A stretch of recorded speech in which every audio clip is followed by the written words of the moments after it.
오늘 우리가 함께 볼 하나님의 말씀은 구약성경 창세기 14장의 말씀입니다. 창세기 14장 1절 말씀부터 마지막 24절까지의 말씀을 저와 여러분이 한 절씩 교독하시고 마지막 24절은 함께 합독하도록 하겠습니다. 창세기 14장 1절에서 24절 말씀입니다. 시날 왕 아므라벨과 엘라살 왕 아리옥과 엘람 왕 그돌라오멜과 고임 왕 디달의 시대에 이 왕들이 소돔 왕 베라와 고모라 왕 비르사와 아드마 왕 시납과 스보임 왕 세메벨과 벨라 왕 곧 소알 왕과 싸웠다. 이 다섯 왕은 군대를 이끌고 시팀 벌판 곧 지금의 소금 바다에 모였다. 지난날에 이 왕들은 12년 동안이나 그돌라오멜을 섬기다가 13년째 되는 해에 반란을 일으켰던 것이다. 14년째 되는 해에는 그돌라오멜이 자기와 동맹을 맺은 왕들을 데리고 일어나서 아스드롯 가르나임에서는 르바 사람을 치고 함에서는 수수 사람을 치고 사웨 기랴다임에서는 엠 사람을 치고 세일 산간 지방에서는 호리 사람을 쳐서 광야 북은 엘 바란까지 이르렀다. 그리고는 쳐들어온 왕들은 방향을 바꿔서 엠미스밭 곧 가데스로 가서 아말렉 쪽의 온 들판과 하사손 다말에 사는 모든 아모리 족속까지 쳤다. 그래서 소돔 왕과 고모라 왕과 아드마 왕과 스보임 왕과 벨라 왕 곧 소알 왕이 시팀 벌판으로 출전하여 쳐들어온 왕들과 맞서서 싸웠다. 이 다섯 왕은 엘람 왕 그돌라오멜과 고임 왕 디달과 시날 왕 아므라벨과 엘라살 왕 아리옥 이 네 왕을 맞아서 싸웠다. 시팀 벌판은 온통 역정수렁으로 가득 찼는데 소돔 왕과 고모라 왕이 달아날 때에 그들이 군인에서는 일부는 그런 수렁에 빠지고 나머지는 산간 지방으로 달아났다. 그래서 쳐들어온 네 왕은 소돔과 고모라에 있는 모든 재물과 먹거리를 빼앗았다. 아브라함의 조카 롯도 소돔에 살고 있었는데 그들은 롯까지 사로잡아 가고 그의 재산까지 빼앗았다. 거기에서 도망쳐 나온 사람 하나가 히브리 사람 아브라함에게 와서 이 사실을 알렸다. 그때 아브라함은 아모리 사람 마므레의 땅 상수리 나무들이 있는 곳에서 살고 있었다. 마므레는 에스골과는 형제 사이이고 아넬과도 형제 사이이다. 이들은 아브라함과 동맹을 맺은 사람들이다. 아브라함은 자기 조카가 사로잡혀 갔다는 말을 듣고 집에서 나 훈련시킨 사병 318단까지 쫓아갔다. 그날 밤에 그는 자기의 사병들을 몇 회로 나누어서 공격하게 하였다. 그는 적들을 쳐부수고 다마스쿠스 북쪽 호박까지 뒤쫓았다. 그는 모든 재물을 되찾고 그의 조카 롯의 재산도 되찾았으며 부녀자들과 다른 사람들까지 되찾았다. 아브라함이 그돌라오멜과 그와 동맹을 맺은 왕들을 쳐부수고 돌아온 뒤에 소돔 왕이 아브라함을 맞아서 사회 벌판 곧 왕의 벌판으로 나왔다. 그때 살렘 왕 멜기세덱은 빵과 포도주를 가지고 나왔다. 그는 가장 높으신 하나님의 제사장이다. 그는 아브라함에게 복을 빌어 주었다. 천지의 주제 가장 높으신 하나님 아브라함에게 복을 내려 주십시오. 아브라함은 들으시오. 그대는 원수들을 그대의 손에 넘겨주신 가장 높으신 하나님을 찬양하시오. 아브라함은 가지고 있는 모든 것에서 열의 하나를 멜기세덱에게 주었다. 소돔 왕은 아브라함에게 말하였다. 사람들은 나에게 돌려주시고 물건은 그대로 가지시오. 아브라함이 소돔 왕에게 말하였다. 하늘과 땅을 지으신 가장 높으신 주 하나님께 나의 손을 들어서 맹세합니다. 그대의 것은 시로라기 하나나 신발끈 하나라도 가지지 않겠습니다. 그러므로 그대는 그대 덕분에 아브라함이 부자가 되었다고는 절대로 말할 수 없을 것입니다. 같이 읽습니다. 나는 아무것도 가지지 않겠습니다. 다만 젊은이들이 먹은 것과 나와 함께 싸우러 나간 사람들 곧 아넬과 에스골과 마므레에게로 돌아갈 목마는 따로 내놓아서 그들이 저마다 제 몫을 가질 수 있게 하시기 바랍니다. 아멘.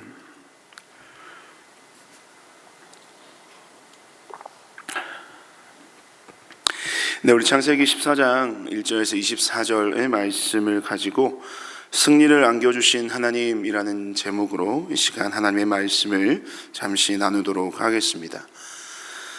오늘 창세기 14장의 내용은요, 이 13장에서 아브람과 롯의 분가 이후 이 두 사람 사이에 일어난 첫 에피소드를 다루고 있습니다. 이 이야기는 가나안 땅에서 일어난 전쟁을 배경으로 하고 있는데요, 1절에서 시날 왕 아브나벨과 엘라살 왕 아리옥, 엘람 왕 그돌라오멜과 고임 왕 디달이 함께 연합한 이 메소포타미아 연합군이 있습니다. 그리고 2절에서는 소돔 왕 베라와 고모라 왕 비르사와 아드마 왕 시납과 스보임 왕 세메벨과 벨라 왕 곧 소알 왕이 연합하는 가나안 지역 연합군과의 전쟁의 이야기가 오늘 1절에서 12절까지 이야기를 다루고 있습니다. 이 메소포타미아 연합군 그리고 가나안 지역 연합군 간에 벌어진 이 전쟁의 이야기는 1절에서부터 12절에 걸쳐 길게 기록되어 있지만요, 사실 하나님의 관심은 이 전쟁의 내용이나 성패에 있지 않음을 이 12절 말씀을 통해서 우리는 볼 수가 있는데, 우리 12절 말씀을 다시 한 번 더 한 목소리로 읽었으면 좋겠습니다. 우리 12절 말씀입니다. 시작. 아브라함의 조카 롯도 소돔에 살고 있었는데 그들은 롯까지 사로잡아 가고 그의 재산까지 빼앗았다. 아멘. 오늘 이 가나안 전쟁에 뛰어든 이 아브람도요, 사실 이 전쟁 자체에는 큰 관심이 없었다는 것이 이 최종적으로 승리한 이후에 전리품을 하나도 취하지 않았던 아브람의 모습을 통해서 그 모습이, 그 마음이, 그 의중이 드러나고 있습니다. 그렇다면 이 부와 권력에는 전혀 관심이 없었던 아브람이 사실은 말도 안 되는 이 가나안 전쟁에 참전한 이유가 여러분 무엇입니까? 그 이유는 바로 오늘 12절의 말씀, 이 롯의 사로잡힘 때문이었다는 겁니다. 아브람은요, 무자했던 자신의 대를 이을 자로 여겼던 이 조카 롯을 구하기 위해서 아무것도 따지지 않고 그 롯을 구하기 위하여 이 무모한 전쟁에 뛰어든 것입니다. 그 내용을 살펴보면 이렇죠. 잘 훈련된 사병 318명입니다. 그리고 그들과 함께 했던 아넬과 에스골과 마므레의 동맹군들이 있었습니다. 여러분, 그런데요, 이들이 아무리 정예군이라고 해도요, 이들은 한 가문의 한 족장, 한 가문 안의 병사들일 뿐입니다. 그들이 상대해야 하는 대상은요, 메소포타미아 지역에 있는 네 나라의 연합군들이었습니다. 그것도 이 가나안 연합군을 이기고요, 이 기세가 오를 대로 오른 이 승리한 군대와의 전투를 벌여야만 했던 것이죠.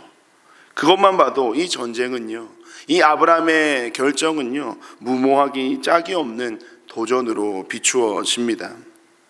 객관적인 전력 차이가 분명한 이 전쟁의 결과는요, 불보듯 뻔합니다. 하지만 그런 우리의 예상을 비웃기라도 하듯이 이 아브라함의 군대는 보란듯이 메소포타미아 연합군을 쳐부수는 결과를 만들어냅니다. 분명한 전력의 차이가 있었음에도 불구하고 이런 반전의 결과를 낳을 수 있었던 이유가 여러분 어디에 있겠습니까? 그것은 바로 이 전쟁에 대한 그 아브라함의 모든 여정을 인도하시는 하나님의 적극적인 개입이 있었다라는 것입니다. 이 본문 20절 말씀을 보시면 이 승리 후 다시 돌아가는 길에 아브라함은요, 누구를 만나게 됩니까? 아브라함은 살렘의 왕 그리고 하나님의 제사장인 멜기세덱을 만나게 됩니다. 이 멜기세덱이요, 아브라함에게 이렇게 복을 빌어주죠. 천지의 주제 가장 높으신 하나님, 아브라함에게 복을 빌어 주십시오. 아브라함은 들으시오. 그대는 원수들을 그대의 손에 넘겨주신 가장 높으신 하나님을 찬양하시오라고 복을 빌어주고 있습니다. 이 말씀에 의하면 모든 전쟁의 결과는요, 하나님의 적극적인 개입하심이 있었기 때문에 가능했던 것임을 이 아브라함은요, 누구를 통해서 듣게 됩니까? 바로 이 멜기세덱을 통하여 듣게 되는 것입니다. 그리고 이어지는 아브라함의 행동이 여러분 무엇입니까? 20절 후반부에 보시면 이렇게 기록되어 있습니다. 아브라함은 가지고 있는 모든 것에서 열의 하나를 멜기세덱에게 주었다라고 합니다. 이것은 바로 아브라함이요 11조를 드렸다라는 것입니다. 아브라함이 멜기세덱에게 11조를 드린 이유는 이 멜기세덱이 제사장이었기 때문이기도 했을 것이고, 또한 이 멜기세덱이 자신을 축복했기 때문이기도 했겠지만요, 가장 큰 이유는 아마도 이 자신의 승리가 하나님 때문이라는 것을 멜기세덱이 일깨워 주었기 때문이었을 겁니다. 다른 말로 이 아브라함이 11조를 드리는 이 행위를 통해서 아브라함은 자신에게 승리를 허락하신 그 하나님을 전적으로 인정하는 자신의 신앙 고백을 드리고 있었던 것입니다. 저는 오늘 이 아브라함의 신앙 고백이요, 저와 여러분의 신앙 고백이 되어야 할 줄로 믿습니다. 오늘날 우리에게 가장 결여되어 있는 신앙의 덕목이 여러분 무엇일까요? 저는 감히 겸손이라고 말하고 싶습니다. 오늘날 이 시대를 사는 성도들의 삶을, 저를 포함한 것입니다. 저를 포함한 모든 성도들의 삶을 가만히 들여다보면 자신의 삶이 마치 나의 노력과 열심, 나의 능력과 최선으로 세워지고 있다고 착각하며 사는 자들이 너무나도 많음을 보게 됩니다. 그 증거가 여러분 무엇인지 아십니까? 하나님에 대한 갈급함이 없어졌습니다. 그러다 보니 간절함도 사라져 버렸죠. 하나님에 대한 감사가 우리의 삶 가운데 메말라 버렸습니다. 왜요? 감사할 제목이 없어서일까요? 아닙니다. 자신의 삶에 대한 감사를, 다른 말로 자신의 삶에 대한 모든 공로를 하나님이 아닌 자신의 노력과 열심에 돌려버리는 우리의 삶의 행태들을 보노라면 당연히 하나님 앞에서 겸손해야 할 우리에게 어느샌가 이 교만함이 가득 차 있음을 보게 되는 것입니다. 만약 우리 안에 이와 같은 교만함이 가득 차 있다면 오늘 아브라함의 신앙 고백을 통해 다시 한번 겸손의 자리로 돌아서는 은혜가 있기를 간절히 기대합니다. 우리도 아브라함과 같은 신앙의 고백을 온전히 드릴 수 있기를 소망합니다. 나의 모든 삶은 주님 손에 달려 있습니다. 나의 안고 일어섬도 알고 계시고 멀리서도 나의 생각을 다 감찰하시는 그 하나님, 나의 나된 것은 오직 주님의 은혜요, 주님의 공로임을 인정하고 고백하는 온전한 믿음이 저와 여러분의 믿음 될 수 있기를 간절히 소망합니다. 그리고 오늘 우리가 또한 한 가지 살펴보아야 될 중요한 인물, 바로 오늘의 이 모든 사건의 발단인 롯입니다. 오늘 이 모든 이 아브라함의 전쟁 참전은요, 이 롯으로부터 시작되었다고 말씀드렸습니다.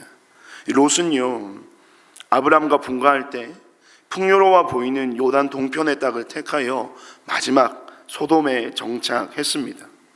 그는 눈에 보이는 풍요로움이 자신의 삶을 더욱 윤택하게 만들어 줄 것이라는 지극히 세상적인 시각으로 그 땅을 판단하고 그 땅을 선택하였습니다. 그런데 재미난 것은요, 여러분이 롯이 잘 살기 위해서 들어간 그 땅에서 삶의 가장 큰 비극을 맞이하게 되었다는 것입니다.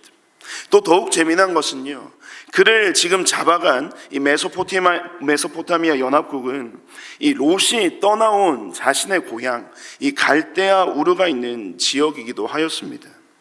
이 삼촌 아브람과 함께 이 하나님의 약속을 믿으며 잘 살기 위해서 떠났는데요, 아이러니하게도 지금 가장 비극적인 상황을 맞으며 이 고향 땅으로 되려 포로로 잡혀가는 이 비참한 상황의 원인은요, 결국 무엇 때문일까요? 그것은 바로 이 롯이 가지고 있는 육신의 정욕과 안목의 정욕 때문이었습니다. 13장에서 분가할 지역을 정할 때 이 롯의 판단과 결정의 기준 안에는요, 그 어디에도 하나님을 찾아볼 수가 없었습니다. 오직 육신의 정욕을 따라 안목의 정욕대로 이 풍요로워 보이는 그 땅을 선택하였죠. 그리고 그런 롯의 중심을 적나라하게 드러내는 증거가 여러분 무엇인지 아십니까? 오늘 14장에서 분명 여러분 이 이야기의 발단, 이 사건의 발단은요 롯이지만요, 이 롯과 롯의 재산을 이 아브라함이 찾았다는 사실 이외에는 이 롯에 관한 어떤 내용도 찾아볼 수가 없습니다.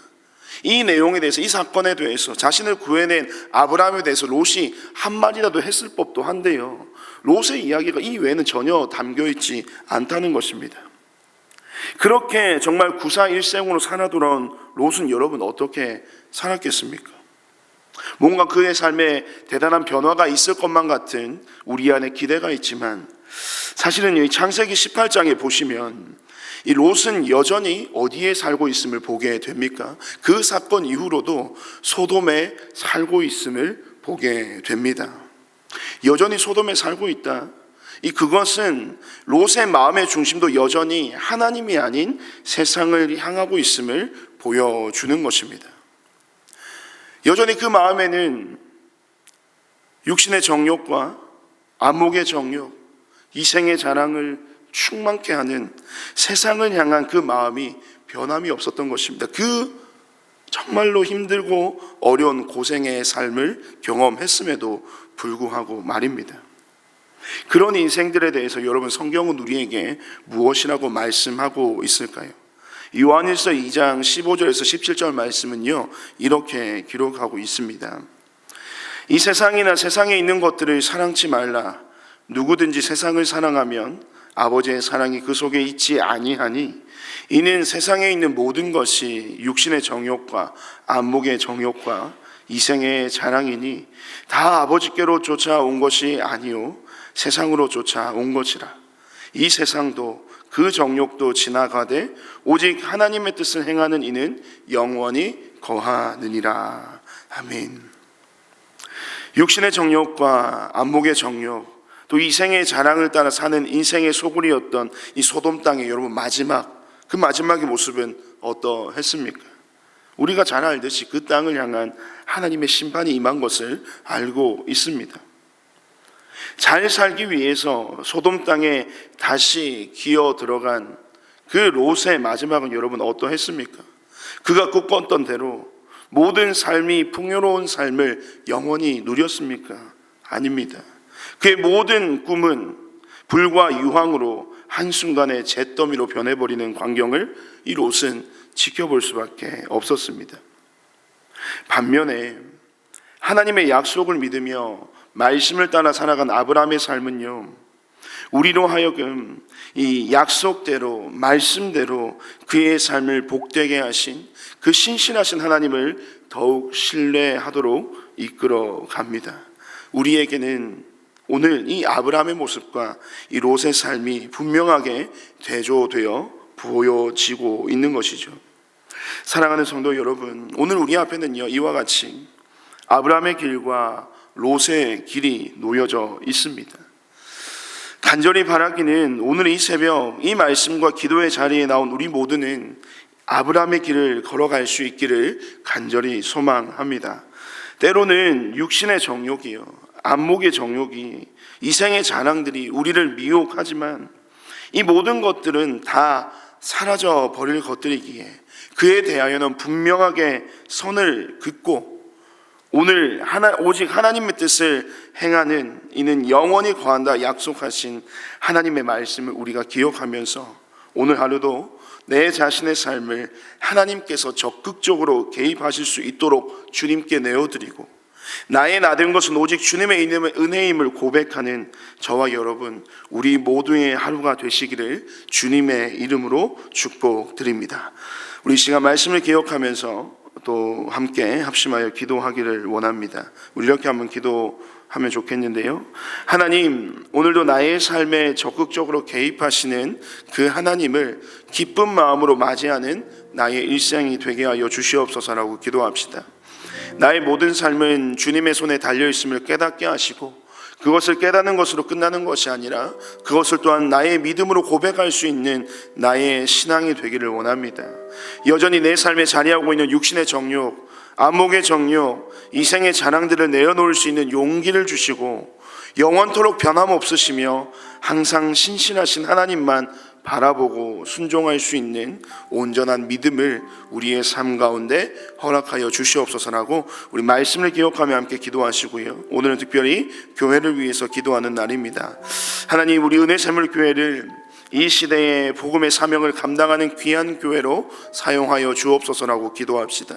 특별히 지난 한 주간 세겹줄 기도회를 통해서 이 가정교회로서의 비전과 도전을 주셨는데요, 온 교회가 내 기둥 이 세 축으로 든든하게 세워져 가게 하시고, 또 영원 구원하여 제자 삼는 교회로의 부르심이 은혜샘물 교회를 향한 하나님의 뜻임을 확신하며 모든 성도가 다 함께 이 꿈을 향해, 이 하나님의 비전을 향해 달려가는, 함께 지어져가는 거룩한 주님의 교회 되게 하여 주시옵소서라고 오늘 이 시간 우리 말씀을 기억하며 또 우리의 주의 몸된 교회를 위하여 우리 함께 합심하여 기도하시고요, 각자 개인의 기도 제목으로 자유롭게 기도하시고 돌아가시길 바랍니다. 우리 함께 기도하겠습니다.